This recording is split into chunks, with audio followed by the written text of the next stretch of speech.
And the houses themselves were built to fit into the landscape. Timber houses, Malay style, not air conditioned, designed so that the wind goes through them. And in most of the houses except for Sora, we used a lot of recycled materials, recycled timber, old carved boards from Malay houses, so that we've created an atmosphere where, yeah, people could sit in those houses and they were open to our gorgeous jungle views. Yeah. So from the beginning, we wanted to employ people here from the local area. Yeah.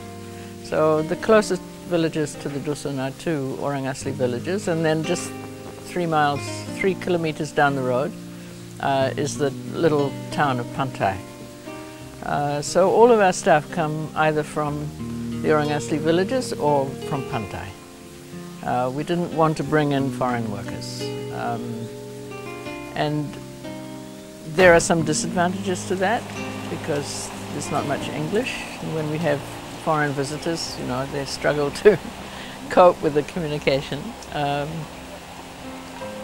But the good thing is that we have been able to train and develop a really loyal cadre of good housekeeping and good restaurant staff.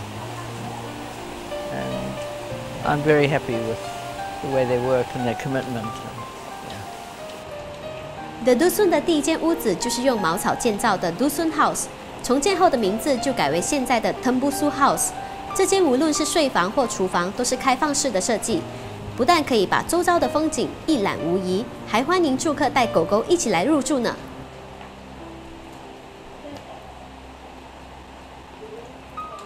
I mean, like we have two or three taxi drivers that we use for airport pickups and to take people to Seremban Wet Market and also to take them on tours to places like Sri Menanti. I didn't actually choose Seremban or Negeri Sembilan. I just was looking for a piece of land, and I saw this first and I fell in love with it, and that was that. And then I started getting to know about Negeri Sembilan.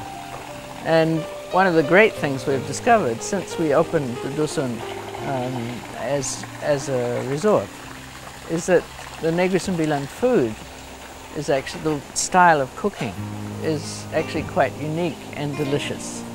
And so we've developed menus using the Negeri Sembilan style of cooking, Minangkabau style of cooking, which are very popular with our guests. So, for example, you know, it's important in a resort to have nice soap and nice shampoo and so on. So there's a little boutique manufacturer in Penang, yeah, that is making natural soaps and other, you know, toilet products with perfumes from lemongrass and cinnamon, and cloves, and all of the sort of traditional Penang spices. Yeah. And yeah, so all of the toiletries that we supply in the houses are from this Indochine place in Penang. And so we try to link up with other people that are doing similar kind of things, and then we can support each other. Because the most essential thing about this kind of eco resort is that you keep the density of people low, so that everybody has some space and you don't have a lot of crowds. I mean, as soon as you get a high density resort in a place like this, yeah, you spoil it. You have too much noise, they're all producing garbage that you have to dispose of, they're all roaring around in their cars.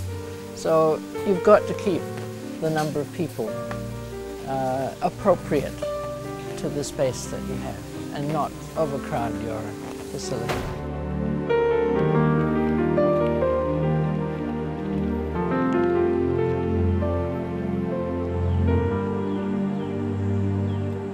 《泳池旁边的 Perling House 就像是悬挂在丛林中的小木屋，设计风格是在浓郁的马来风味之中，融入了一些现代化的艺术触觉。宽敞的房间，通风凉快。